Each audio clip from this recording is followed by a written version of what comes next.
Bonsoir à tous, merci de votre attention. Voici les titres de l'actualité de ce mardi. L'épreuve de force est engagée entre le gouvernement et les intermittents du spectacle. La nouvelle action coup de poing à Brest ou à Paris, annulation à l'Opéra de Lyon et au Festival de danse de Gironde et toujours l'incertitude à Aix et à Avignon. Faut-il une nouvelle loi sur la laïcité? Jacques Chirac s'implique personnellement en créant une commission de réflexion. Elle sera présidée par Bernard Stasi. Le dossier de cette édition sur les piscines municipales. Les demandes de créneaux réservés aux femmes ou aux associations religieuses se multiplient. Le débat sur l'ouverture des magasins le dimanche, inquiétude des petits commerçants et des syndicats après une proposition de loi. Le gouvernement précise qu'il n'a pas l'intention de modifier le texte. La guerre n'est décidément pas terminée en Irak. 4 soldats américains auraient été tués dans une attaque aux lance-roquettes à Bagdad même. L'un des plus grands imams chiites s'oppose au projet de reconstruction américain. Enfin, la belle performance de Sébastien Grosjean à Wimbledon. Le Français a battu le vainqueur de Roland-Garros, Juan Carlos Ferrero, et se qualifie pour les quarts de finale. Opération coup de poing, occupation de locaux publics. Les intermittents du spectacle poursuivent donc leurs actions un peu partout en France. L'appel du ministre de la Culture Jean-Jacques Ayagon hier soir dans ce journal ne les a pas convaincus. Abdel Mostefa, Philippe Jasselin. Fruits et légumes de saison pour un été des festivals que certains annoncent pourris. Début d'après-midi, les intermittents prennent pour cible le siège parisien de la CFDT. Syndicat coupable à leurs yeux d'avoir signé un protocole d'accord qu'ils rejettent. On est vraiment révoltés. C'est pas possible que ça continue comme ça. Ça va pas du tout. Voilà. Et les gens qui disent on est en grève, oui c'est vrai, on est en grève. Parce qu'il y a la moitié des gens, ils vont se retrouver au RMI là. Un peu plus tard dans l'après-midi, une salle du 11e arrondissement prêtée par la mairie. Dans ce qui fait office de QG, les intermittents s'organisent. Prochaine action prévue, l'Unédic, demain matin. Demain, je propose notre merde devant l'Unédic. Certains directeurs de festivals ont beau qualifier leur démarche de suicidaire, les intermittents restent déterminés. On sait bien que c'est notre outil, on sait bien qu'on est assis sur la branche qu'on est en train de scier, mais la branche était un peu pourrie, donc de toute façon elle serait tombée. Les Champs-Élysées hier soir. Au petit jeu du chat et de la souris, c'est au Lido que les CRS avaient remporté un point en précédant les intermittents. Les forces de l'ordre en nombre pour l'avant-première des 3 drôles de dames. La province n'est pas en reste. À Nantes, évacuation de la direction des affaires culturelles le matin, suivie par celle de Rennes dans l'après-midi. Des actions tous azimuts qui n'épargnent toujours pas les rendez-vous de cet été. Sur la liste des festivals annulés, vous pouvez ajouter ce soir celui de Cherbourg. Oui, et puis l'Opéra de Lyon a annulé une nouvelle fois la représentation de la Dame de Pique de Tchaïkovski. En Gironde, c'est le festival de danse contemporaine d'Artigues qui fait les frais du conflit. Pour le festival d'Avignon, l'incertitude est totale. Les techniciens ont décidé de suspendre la grève jusqu'au 7 juillet. Toutes les installations, vous le voyez, sont donc en cours de montage, mais la menace perdure. Idem à Aix, où les intermittents ont levé puis revoté un préavis de grève à partir là aussi du 7 juillet. Autre grande manifestation, jazz à Vienne. Les concerts ont bien lieu, mais sous protection policière et dans une ambiance parfois réfrigérante. Didier Guyot, Philippe Évêque sur place. Je vous remercie. Merci, c'est elle la deuxième. Tout à fait, allez-y. Merci bien, messieurs, dames. Bonsoir. Contrôle beaucoup plus strict ce soir pour les amateurs de jazz. L'image peut surprendre, mais c'est surveillé par des CRS que les festivaliers prennent le chemin des gradins. Samedi dernier, les intermittents perturbaient les concerts. Depuis l'accès réglementé, il faut montrer patte blanche. On demande de filtrer surtout les billets, que les personnes, soit leur abonnement, soit les passes, ou au cas où les riverains avec leur carte d'identité. Des mesures de sécurité qui ne perturbent pas outre mesure les festivaliers, même si on s'éloigne de l'esprit festif de ces rendez-vous. Globalement, on soutient le mouvement des intermittents. S'ils viennent ce soir et qu'ils font du tapage, je les laisserai faire leur tapage sans m'énerver et sans être contente. Il faut bien qu'ils défendent leur beefsteak aussi. Hein. Normal. Je compatis tout à fait. On soutient, mais samedi dernier, quand Joao Gilberto a dû écourter son concert, les intermittents ont été haïs et conspués. Les organisateurs de Vienne, eux, parlent d'attitude suicidaire. C'est une grave erreur, parce que je ne pense pas qu'en gênant des lieux comme les nôtres, on gêne le MEDEF et le gouvernement. C'est exactement l'inverse. Donc s'il faut trouver d'autres formes d'action, il faut faire autre chose. Mais il ne faut surtout pas faire ça. Et nous, on se battra jusqu'à la dernière limite pour continuer à vivre. Ce soir, c'est soirée blues avec notamment Lucky Peterson au programme. Un intermittent peut-être viendra prendre la parole. Des négociations sont en cours, mais les concerts devraient avoir lieu. Et avant de refermer ce chapitre, voyons ce qu'en pensent deux artistes confirmés, reconnus, le metteur en scène Jérôme Savary et l'acteur de la Comédie Française Philippe Torreton. Isabelle Béchler, Claude Crespo. Sur la scène de l'Opéra Comique en relâche, Jérôme Savary, directeur de troupe puis de théâtre depuis plus de 30 ans, veut dédramatiser. L'évolution de cette crise ne lui dit rien qui vaille. Je ne supporte pas l'idée qu'un artiste par la force, ou un groupe d'artistes par la force, empêche un autre groupe d'artistes qui veut jouer, qui veut s'exprimer, de s'exprimer. Mais en même temps, il faut résorber cette crise. J'étais convaincu que le système allait être purement et simplement supprimé. Si on suivait la logique libérale, j'imaginais qu'il allait être supprimé. J'ai bien analysé le nouveau projet. Sincèrement, il est moins favorable, dans certains aspects, moins favorable que le précédent, mais ce n'est pas du tout une catastrophe. Opposé à la réforme et surtout à la manière dont elle a été votée par des syndicats minoritaires, Philippe Torreton. Ma position, elle est très simple, c'est être solidaire de ce mouvement. Nous, on a un cinéma, nous, on a une subvention qui permet, via cette assurance chômage, de payer les comédiens quand ils répètent. Ce qui permet aussi d'élaborer des spectacles de qualité, d'exigence, que ce soit dans le secteur privé ou dans le secteur subventionné. Ça permet de découvrir de nouveaux talents. Voilà, c'est aussi ça, cette assurance chômage. Elle permet, c'est une subvention de la culture. Une suggestion mettrait d'accord les deux artistes, faire le ménage parmi les sociétés qui utilisent des intermittents de manière abusive et contribuent à creuser le déficit du système. Autre commentaire, celui de Catherine Deneuve. Elle se dit solidaire mais espère qu'il n'y aura pas trop d'excès dans les actions et pense aussi que le mouvement aura du mal à susciter la compassion car, je cite, ce sont des gens qui font des choses qui leur plaisent. Un pédophile présumé interpellé en flagrant délit, c'est assez rare. Il s'agit d'un forestier français originaire de Sedan, arrêté en Belgique. Il avait convaincu une adolescente de 13 ans de monter dans sa camionnette. Et du coup, la police s'interroge sur sa responsabilité éventuelle dans 2 disparitions inexpliquées ces dernières années. Yann Fronty, Vincent Nguyen, Alexandra Renard. Il a été arrêté jeudi dernier en Belgique. Michel Fourniret est un forestier français de 61 ans, présenté comme un bon père de famille. Toute la journée, sa maison a été fouillée par la police pour vérifier s'il n'y avait pas de cache. Dans son voisinage, cette nouvelle a provoqué des réactions mitigées. Il n'a jamais eu un geste déplacé envers moi, jamais rien du tout, ni une remarque, ni rien. Il ne parle pas avec beaucoup. Il y a eu beaucoup d'ennuis avec tout le monde, alors il en veut à tout le monde. Michel Fourniret a été incarcéré après avoir tenté d'enlever et d'abuser une jeune fille de 13 ans. Dans ses ruelles de Ciné, une localité proche de la frontière française, il lui a d'abord demandé son chemin, avant de la kidnapper et de la ligoter. Par chance, cette jeune victime a réussi à s'enfuir en sautant du fourgon en marche. Une tentative de rapt qui a eu lieu à quelques kilomètres seulement de Charleville-Mézières, où Céline, 18 ans, avait disparu en mai 2000. Un an plus tard, près de Sedan, Maniana, une jeune fille de 13 ans, était enlevée à son tour. 2 disparitions qui s'étaient produites également en plein jour. Les corps des 2 victimes avaient été retrouvés dans les bois en Belgique.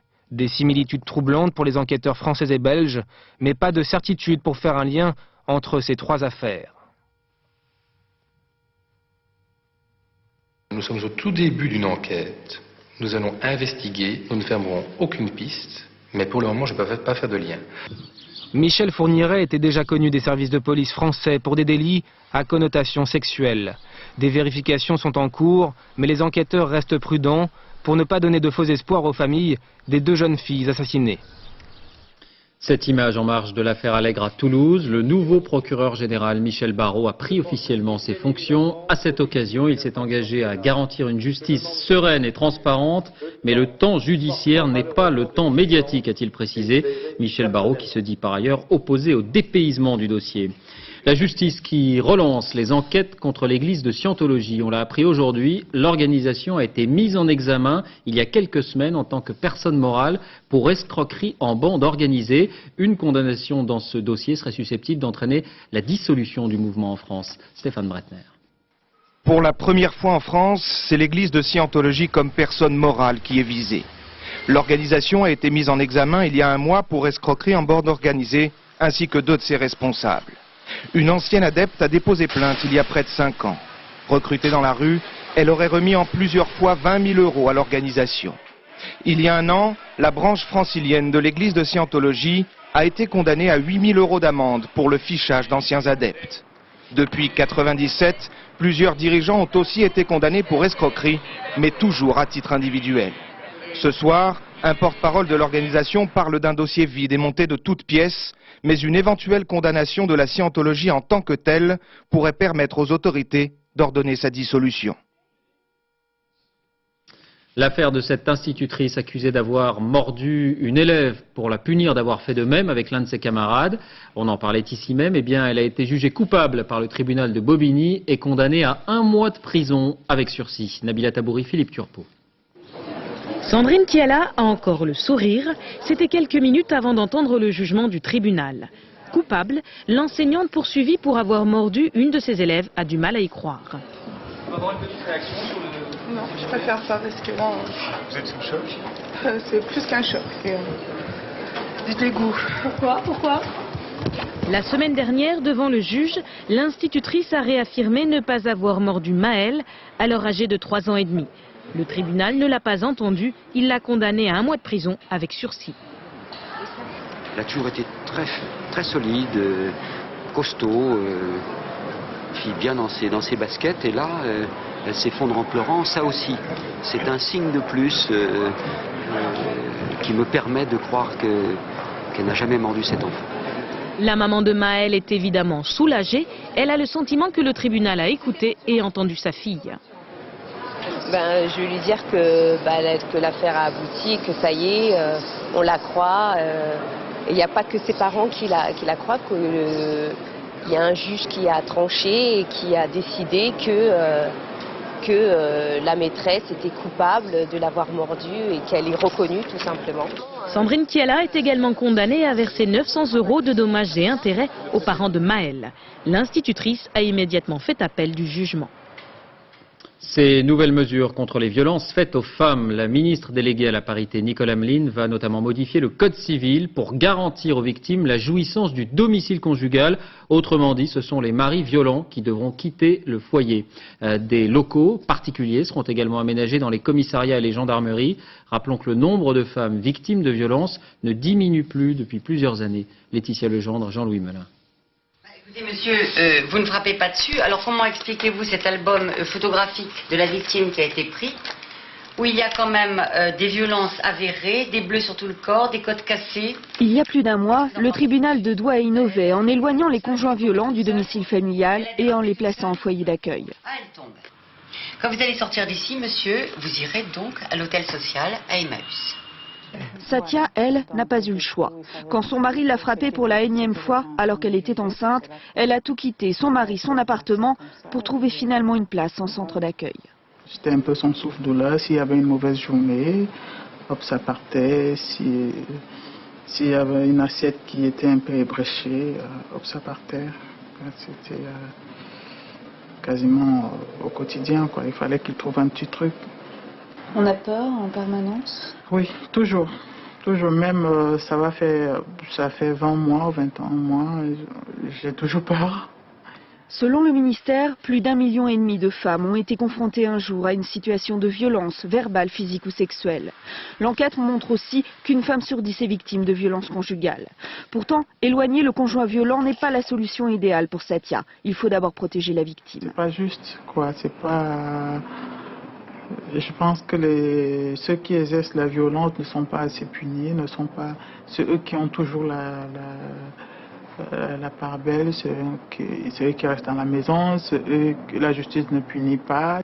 L'éloignement du conjoint violent pour une durée maximum d'1 trimestre doit figurer dans le prochain projet de loi sur le divorce. Chaque mois, 6 femmes meurent des suites de violences conjugales. C'est l'un des grands débats du moment et Jacques Chirac a donc décidé de s'y impliquer personnellement. Le président de la République a décidé de créer une commission de réflexion sur la laïcité dans la République. Elle sera présidée par Bernard Stasi, ancien ministre centriste et aujourd'hui médiateur. On pense bien sûr à la question du foulard, qui a suscité beaucoup de commentaires contradictoires ces dernières semaines, mais il y a aussi par exemple les piscines, avec de plus en plus des créneaux horaires réservés aux femmes, souvent à la demande d'associations musulmanes ou juives. Les mairies sont divisées, certains élus dénoncent une dérive communautaire. C'est l'enquête de cette édition, elle est signée Éléonore Gay, Yvan Martinet. Des rideaux de fortune pour soustraire le bassin aux regards extérieurs. Le personnel masculin priait de s'absenter. Dans cette piscine, l'heure des femmes va commencer. Un soir par semaine, depuis 4 ans, le lieu est surtout fréquenté par des nageuses de confession musulmane. C'est de la pudeur, c'est par rapport à ma religion, c'est du bien-être, c'est le fait d'être entre femmes et puis de se sentir à l'aise. Je suis reconvertie à l'islam et je ne peux pas me mettre en maillot de bain devant un homme.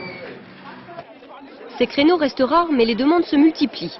Le refus de la mixité pendant la baignade est même à l'origine de la première manifestation de musulmanes en France. Avril dernier, Trappes, 150 femmes voilées pour la plupart, défilent. Elles suggèrent alors quelques aménagements aux maires. Port du foulard à l'école, horaires réservés à la piscine. La réponse est sans appel. On ne peut pas avoir un service public qui serait un morceau pour les protestants, un morceau pour les israélites, un morceau pour les catholiques, et puis un autre service pour les musulmans. Nous n'avons pas construit notre République sur ce schéma, et pour moi, j'espère que jamais ce ne sera sur ce schéma. Les organisatrices de la manifestation, proches d'une association musulmane, ne s'avouent pas battues. 3 mois plus tard, elles dénoncent l'impossibilité d'accéder à la piscine de Trappes pour certaines femmes. Elles se disent brimées en raison de leurs convictions religieuses. À partir du moment où je porte un voile, c'est que par rapport, on va dire, au regard masculin, j'aimerais avoir, on va dire, une certaine distance. Pourquoi il y a un moment où on est mis à l'écart? Un moment où on dit non, stop, votre citoyenneté s'arrête là. Et c'est vous qui vous mettez à l'écart? On ne se met pas du tout à l'écart. Il faut savoir qu'on a une particularité, c'est qu'on est pudique. Et nous, de ce fait, on demande un créneau horaire pour toutes les femmes qui sont pudiques. Pour certains, ces jeunes femmes créent leur propre ségrégation. Si les femmes veulent faire des choses ensemble, qu'elles fassent des projets de femmes, mais pas de musulmanes, ni de juives d'ailleurs. Si jamais certaines veulent des maillots de bain d'éthique musulmane, qu'elles imaginent des modes de maillots de bain, mais qu'elles nagent ensemble. Ce bassin est interdit aux hommes le dimanche après-midi. Mais à Sarcelles, comme à Strasbourg ou à Pantin, c'est une association juive qui a obtenu ce privilège. Elle n'a pas souhaité répondre à nos questions, mais confirme disposer de la piscine pendant les heures de fermeture au public. Je ne vois pas en quoi cela met à mal le principe de laïcité.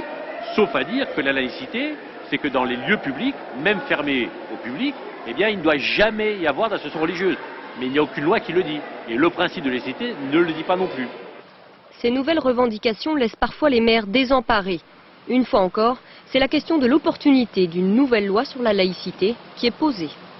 Oui, la religion et la politique qui sont également au cœur d'une disposition votée par les parlementaires contre la polygamie. Et oui, elle est encore tolérée aujourd'hui sur le territoire français et plus exactement à Mayotte, ce département d'outre-mer situé dans l'océan Indien au nord de Madagascar et dont les 160 000 habitants sont à 90% musulmans. Pauline Revenat.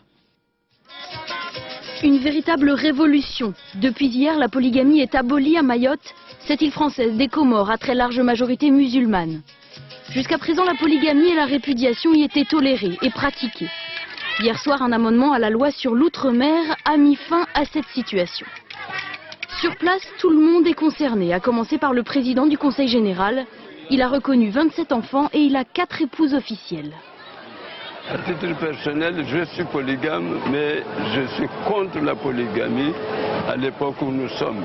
Pourquoi? Parce que si Mahomet était vivant au jour d'aujourd'hui, il n'aurait pas admis cela. L'abolition de la polygamie était réclamée par les jeunes mahoraises, celles qui vivent et subissent cette tradition. On n'aurait pas aimé que nos maris épousent une deuxième femme, car l'ancienne devient alors négligée. La polygamie n'est pas une obligation religieuse. Cela va même à l'encontre de la religion puisqu'ils vous négligent. Les plus réticents, ce sont les anciens.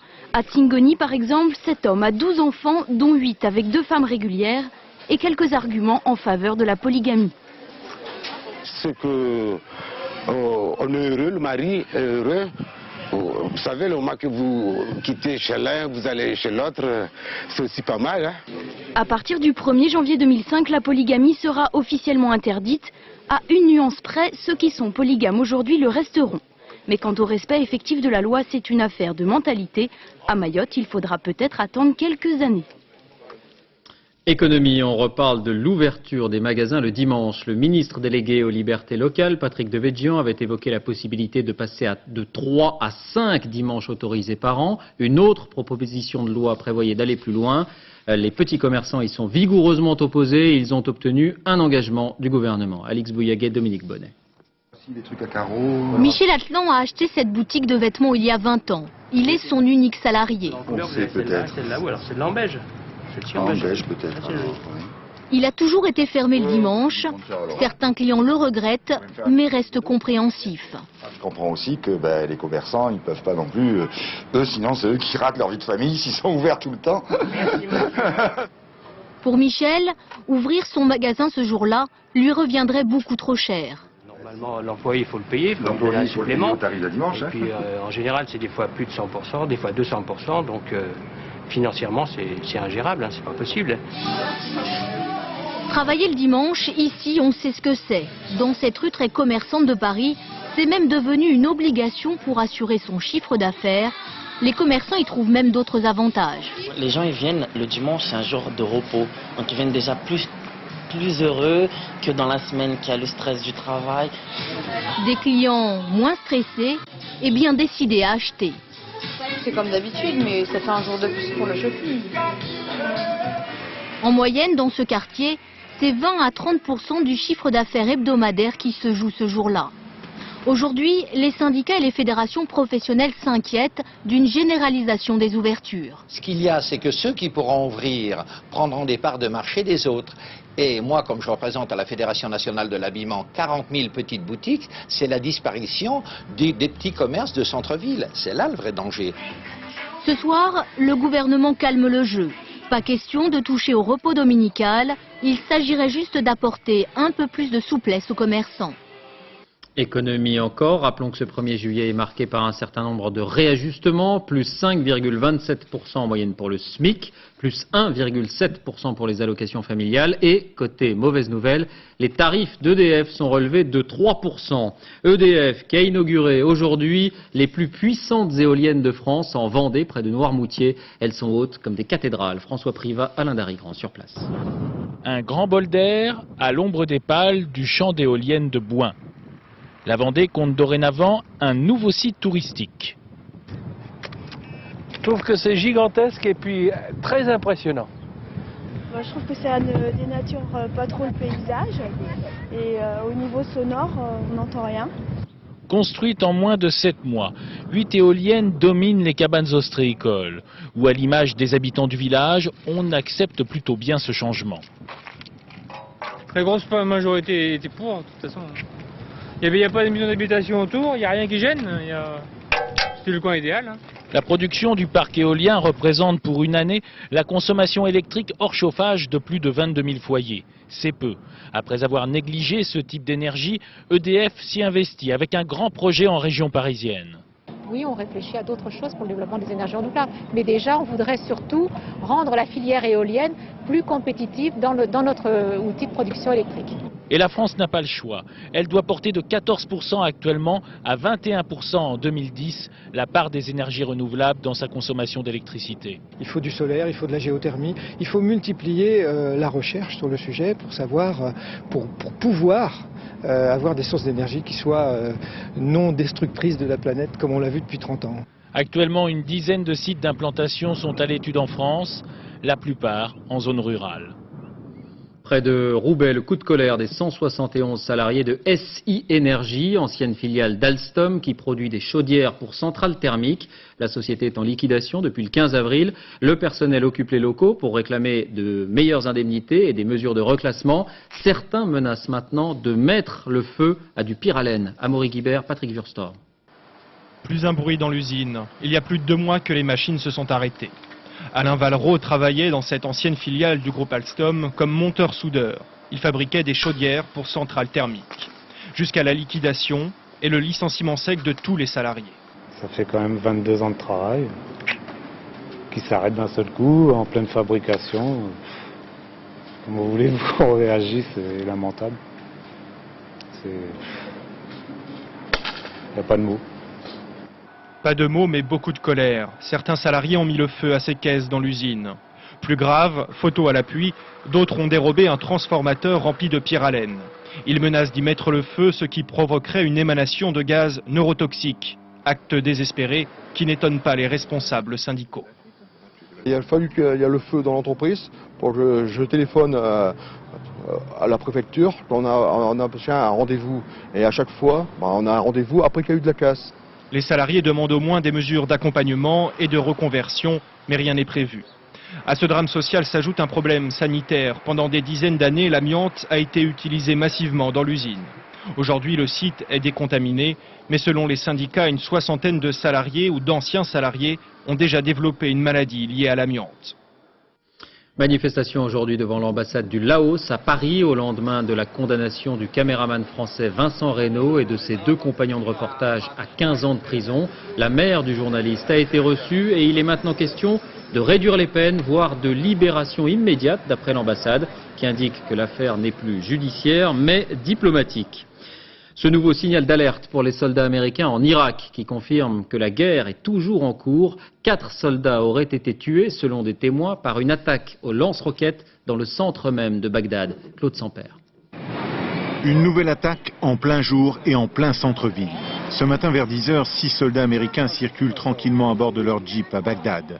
Soudain, un tir de lance-roquettes, la Jeep est pulvérisée. Selon des témoins, 4 soldats auraient été tués, 2 blessés. Le Pentagone, pour le moment, ne parle que de blessés. D'après les gens sur place, l'attaque aux lance-roquettes a été menée depuis une voiture blanche qui circulait en sens inverse et qui a réussi à prendre la fuite. L'attaque de ce matin intervient au moment où les Américains lancent une nouvelle opération de grande ampleur contre les partisans de Saddam Hussein, l'opération Crotale du désert. Avec d'infinies précautions et des moyens très importants, les Américains ont investi plusieurs villages au nord de Bagdad à la recherche d'armes et d'explosifs. À l'heure actuelle, les attaques contre les forces américaines sont quasi quotidiennes. Et ici, même un homme en vélo est observé avec la plus grande méfiance. La situation dans le pays devient de plus en plus confuse. À Falloujah, un fief de la résistance, plusieurs explosions retenties la nuit dernière près de la mosquée. 6 morts. Les Irakiens accusent les Américains. Ceux-ci affirment n'y être pour rien. Cet après-midi, les obsèques se sont déroulées dans une ambiance très tendue. Les Américains ont préféré rester à l'écart. Depuis 2 mois, plus de 60 Américains sont morts en Irak, 26 à la suite de tirs hostiles. En fait, les Américains font face à 2 types d'opposition. Les anciens membres du parti Baas qui n'ont pas rendu les armes et les milices chiites qui espèrent bien les reprendre. Dans la banlieue de Bagdad, leurs leaders galvanisent les foules, notamment dans certaines mosquées. Reportage Alain de Chalvron, Philippe Luzzi. Chaque vendredi, tout Saddam City, le quartier chiite de Bagdad, semble se donner rendez-vous devant la mosquée Al-Morsen. Des milliers de personnes dans une fournaise à peine supportable pour écouter les prêches les plus enflammés d'Irak. L'orateur commence inévitablement par un appel à la résistance contre les Américains. Appel soutenu et repris par la foule. Puis commence la description de la société rêvée pour l'Irak. Pêle-mêle, refus des produits occidentaux, du maquillage pour les femmes, du cinéma, de la mixité, de l'alcool, etc. Et pour faire appliquer tout cela, on va créer des comités du vice et de la vertu. Une vision presque talibane de l'islam. Là encore, les fidèles montrent leur soutien et leur unité. L'inspirateur de ce discours ultra, c'est ce jeune homme de 31 ans, assis au premier rang, Cheikh Mohamed El Fartoussi, qui s'est usé du verbe et de la violence. Il reçoit tous les matins dans son diwan ses fidèles et même la presse étrangère. Il sait faire pâte de velours, même lorsqu'il a ordonné la veille à ses bandes armées de mettre à sac les distilleries de la ville au nom du Coran et de sa singulière lecture des religions. L'islam interdit la consommation d'alcool et toutes les autres religions aussi. On n'a jamais vu un prophète en boire. Et même le Christ n'en a jamais bu. Si des textes disent le contraire, c'est qu'ils sont faux. Et tant pis pour ceux qui avaient compris autrement les évangiles. Le phénomène que représente le Cheikh Fartoussi a pris une ampleur démesurée. Dans la hiérarchie chiite, il ne représente presque rien, mais avec sa violence et ses bandes armées, il occupe une place laissée vacante, celle de l'intégrisme le plus radical et celle de l'anti-américanisme. Situation toujours très précaire également en Afghanistan. Cette fois, c'est à Kandahar, dans le sud du pays, qu'une bombe a explosé dans une mosquée pendant la prière du soir. Et il y a au moins 17 blessés. Kandahar, je vous le rappelle, était le fief des talibans, dont le régime a été renversé en 2001 par l'intervention américaine. Récemment, les forces spéciales françaises ont commencé à effectuer des reconnaissances aux côtés des Américains pour traquer les chefs talibans et peut-être Ben Laden dans les régions des grottes de Tora Bora. L'armée française qui a mis l'accent récemment sur les techniques d'intervention en milieu hostile. Près de Chambéry, l'une de nos équipes a pu assister à ces entraînements très spéciaux. Reportage Mathias Hillion, Philippe Turpot. Ni vu, ni entendu. Quelque part au-dessus de Chambéry, ces chasseurs alpins progressent dans la montagne. Cachés dans les fourrés, ils se préparent à une mission spéciale, système de guidage par satellite en main. 32, 28, 819. Dans leur pactage, une voile de parapente. En vol, peu de bruit, peu de traces sur les radars. Sergent Raffin sur trajectoire. Bien pris. Pour ces soldats qui apprécient la discrétion, l'intérêt du parapente est évident. Voilà ce qu'ils voient grâce à leur système de vision nocturne. Le vol a duré 6 minutes pendant lesquelles ces hommes ne se sont jamais éloignés de la montagne. Notre particularité, c'est qu'on décolle proche du relief. On vient se poser également proche du relief, donc on se trouve dans une zone où la détection deviendra difficile pour essayer de nous capter. Problème, le parapente doit partir d'un point haut pour atterrir plus bas. Impossible donc de décoller de la plaine, sauf si on ajoute à la voile un moteur. Cette technologie est déjà utilisée dans le civil depuis plusieurs années. Ces chasseurs alpins cherchent à l'adapter aux missions militaires. Ce drôle d'objet volant prend rapidement de l'altitude. Arrivé à 2000 mètres, il peut alors s'avancer en territoire ennemi, l'observer sans bruit. Si je coupe mon moteur, je vais pouvoir m'infiltrer ou me déplacer, en tout cas de jour comme de nuit, à peu près sur 16 km. L'engin est aussi capable d'exfiltrer un, voire plusieurs soldats perdus en zone hostile. L'armée israélienne utiliserait déjà ce procédé. En France, ces chasseurs alpins commencent à étudier les capacités de cette nouvelle machine.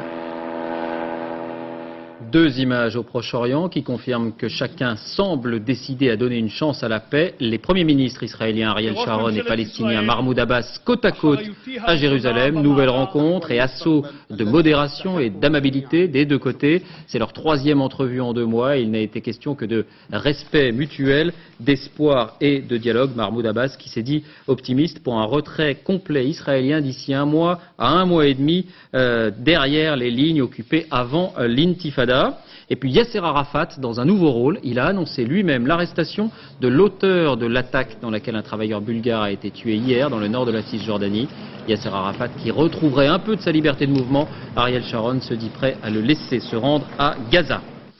Retour en France, les vacances avec un succès qui se confirme d'année en année, celui du camping. De plus en plus d'adeptes et de plus en plus de confort. On est très loin du réchaud et du matelas pneumatique. Piscine, restaurant, club pour enfants, tout est fait maintenant pour attirer des touristes dont les séjours sont de plus en plus courts. Dans le Gard, Hélène Verne, Françoise Mazou. C'est à cela qu'on reconnaît les vacances. L'abandon des corps sur la plage et bien sûr la mer. Le soleil, le sable, il fait beau. C'est les vacances.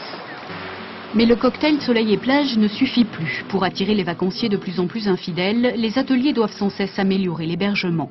Dans ce camping 4 étoiles, une piscine et des commerces sont venus compléter la plage privative. Le succès de l'hôtellerie de plein air se confirme. Ça permet d'être aussi toujours à l'extérieur. Parce qu'on habite en maison autrement, alors aller en location dans un immeuble par exemple, tandis que là on mange dehors, on est tout le temps dehors et c'est ça que j'apprécie dans les campings justement. Mais une nouvelle génération de camping qui offre un confort équivalent à celui d'une location en appartement. Fini les vacances rustiques sous la tente, aujourd'hui le touriste est prêt à payer plus pour un mobil-home et de l'eau chaude de jour comme de nuit, une exigence dont il a fallu tenir compte. Le français, lui, zappe entre plusieurs modes d'hébergement et de vacances. Il n'est plus client hôtellerie, camping-cariste, monoproduit. Il zappe dans le temps et dans le mode d'hébergement. À ces nouvelles pratiques touristiques est venu s'ajouter ce que les professionnels appellent l'effet 35 heures. La clientèle française morcelle ses vacances en plusieurs tronçons et donc nous avons beaucoup plus de locations par emplacement et par saison. Les gens ne restent plus un mois, c'est fini ça. En Languedoc-Roussillon, si les établissements affichaient complet ce mois de mai, la prévision pour l'été est plus morose. L'avenir des stations passe aujourd'hui par un tourisme de qualité toute l'année et non plus comme autrefois en saison. Les vacances pour les grands et souvent les jobs d'été pour les jeunes. Remplacement ou renfort d'effectifs, ces petits boulots demandent en tout cas de plus en plus de qualifications. David Bazier, Bernard Bonnard. Je vous donne votre badge pour entrer dans l'entreprise. Ambiance rentrée des classes. Ces étudiants ont obtenu leur job d'été au Crédit Agricole. Au premier jour, tous savent déjà comment ils dépenseront leurs 1137 € de paye. Ça va m'aider à financer mes études et puis comme je fais des études de langue, pourquoi pas partir un petit peu à l'étranger. Je vais m'acheter une voiture avec. Je vais épargner. Je vais payer le déménagement. Donc nous vous accordons, entre guillemets, une demi-journée RTT par semaine entière travaillée. Bonne nouvelle, on parle déjà repos. Certains en ont bien besoin, d'autres sont déjà dans la peau du banquier, mais les 120 recrutés ont tous été spécialement sélectionnés parmi 1500 candidats. On a choisi d'avoir un niveau, entre guillemets, d'études assez relevé, parce qu'effectivement, c'est un interlocuteur pour nos clients, donc il a besoin de connaître un certain nombre de choses et de pouvoir faire sérieux vis-à-vis de la clientèle. Au grand air, les jobs d'été sont déjà à l'ouvrage, mais au Parc et Jardin de Bordeaux, la tendance est aussi à chercher une main-d'œuvre qualifiée. Ne serait-ce qu'au niveau de l'arrosage, déjà, c'est important, il ne faut pas qu'ils fassent n'importe quoi. Et puis bon, ils sont, opérationnels beaucoup plus vite. Et les places sont chères. Lise, lycéenne en horticulture, a fait des pieds et des mains. Moi, je fais un CV, j'ai demandé, j'ai pas arrêté de les embêter pour qu'ils m'embauchent, et puis ils m'ont embauché, quoi. Au revoir, bon après-midi. Au revoir, bon après-midi. C'est répétitif, mais l'été, les autoroutes sont de gros employeurs avec l'augmentation du trafic. D'abord, j'étais manutentionnaire l'été. C'est plus reposant, puis bon, ça paye mieux, on peut le dire. Le SMIC ou un peu plus, c'est la règle, car les jobs d'été sont considérés au même titre que les autres employés. Et maintenant, messieurs, soyez attentifs, voici le nouveau chic tel qu'il a été dessiné pendant 4 jours à Paris par les collections été 2004. Estelle Collin, David Fossard. Bercy, hier soir, près d'1 millier d'invités. Bernard Arnault, le président d'un des plus puissants groupes de luxe du monde, a 1000 paquets, non pas pour un concert de rockstar, mais pour un défilé de mode masculine de surcroît. Coupe acérée, pantalon fuselé, une silhouette taillée au scalpel, signée Eddie Slimane. Et si les hommes s'intéressent de plus en plus à la mode, les grandes marques, elles, s'intéressent de plus en plus à eux. Alors c'est une clientèle qui est à la fois plus difficile à capter, il faut le séduire, l'homme, il est moins facilement, il se laisse moins facilement tenter, mais derrière c'est une clientèle fidèle. Seule façon d'accrocher acheteurs et journalistes dans un marché encore en sommeil, la communication. Des images fortes comme ces Playboy années 70, imaginées par Tom Ford pour Yves Saint Laurent, le créateur vedette du groupe Gucci. Des marques de luxe comme Dior ou Saint Laurent ouvrent des boutiques consacrées à l'homme, et ça ne s'était jamais vu jusqu'à maintenant. Et quand on écoute les résultats, les chiffres les plus formidables se font sur les looks les plus pointus. Le vestiaire de l'homme, longtemps délaissé des grandes maisons, est aujourd'hui indispensable au développement des groupes de luxe. Un exemple, Dior Homme a connu une croissance de 41% l'an dernier. Assez pointu quand même, effectivement. Musique avec de nouvelles chansons inédites d'Edith Piaf. Elle date des années 40 et dormait dans les archives de la Bibliothèque nationale. Marie-Hélène Bonneau, Éric Mézy. Je ne veux plus laver la vaisselle, je ne veux plus vider les verres. Cette chanson jamais entendue date du 12 janvier 1943. Edith Piaf, perfectionniste, ne retenait pas tous ses enregistrements. Il existe ainsi plusieurs inédits de la môme et des orchestrations différentes de chansons connues comme l'accordéoniste. À l'origine de cette découverte, Marc Monneray, véritable chercheur. Grâce à la liste numérotée des enregistrements de Piaf réunis dans ce livre, il a passé des heures aux archives sonores où était entreposé le fonds Polydor. trifouiller, ou comme on peut dire, regarder la totalité des disques disponibles à la phonothèque, avec l'espoir de trouver quelque chose. Et on a trouvé. Les archives sonores de la Bibliothèque nationale de France avaient acheté et conservé 142 matrices. Des originaux en cuivre qui servaient à graver la cire, puis le vinyle. Ce fonds était méconnu, mais pas du tout, je dirais, du fait d'une volonté de ne pas le faire connaître. Simplement, il faut avoir la curiosité de rentrer dans les catalogues, dans les inventaires de la bibliothèque et d'avoir connaissance de ces différents types de fonds. En cherchant les originaux des enregistrements de Piaf, Éric Didy a découvert avec Marc Monneret un véritable trésor. On a trouvé quasiment 90 à 95% des matrices originales d'Édith Piaf. Vous vous dites que personne, depuis 1940 ou 41, personne n'a eu l'occasion d'écouter ça, quoi. C'est formidable. Et il a fait graver un premier CD avec 6 titres inédits qui devraient sortir en septembre. Sport, tennis, Sébastien Grosjean en forme à Wimbledon. Il a battu le vainqueur de Roland-Garros, Juan Carlos Ferrero, Nathanaël de Rinxin. 3 semaines après son échec cuisant au deuxième tour de Roland-Garros, Sébastien Grosjean affiche un tout autre visage. Visiblement, cette mise au vert réussit au numéro 1 français. En Angleterre, Grosjean enchaîne les bonnes performances. Cet après-midi, il s'est offert la tête du roi de la terre battue, l'Espagnol Juan Carlos Ferrero. Sur le gazon de Wimbledon, terrain de jeu privilégié des grands serveurs volleyeurs, Grosjean la joue tout en finesse.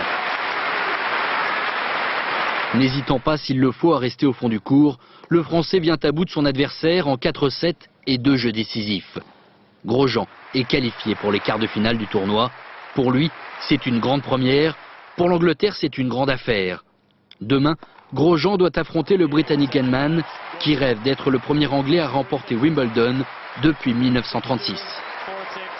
Et chez les dames, le dernier carré sera composé des 2 sœurs Williams et des 2 Belges, Kim Clijsters et Justine Hénin. Fin de cette édition, merci de l'avoir suivi. Tout de suite la météo, Patrice Drevet. 20h55, un film d'Henri Verneuil, Le corps de mon ennemi, Jean-Paul Belmondo, Bernard Blier. Dernier journal 1h-20, Ève Mettet. Dès 6h30, Télématin dans les 4 vérités. Jean-Paul Chapelle recevra Jean-Pierre Chevènement. On se quitte sur ce qu'on appelle l'autoroute des baleines qui, chaque année, rejoignent les eaux chaudes pour s'accoupler. Cela se passe tout près de l'équateur et ça fait bien entendu le bonheur des touristes. À demain.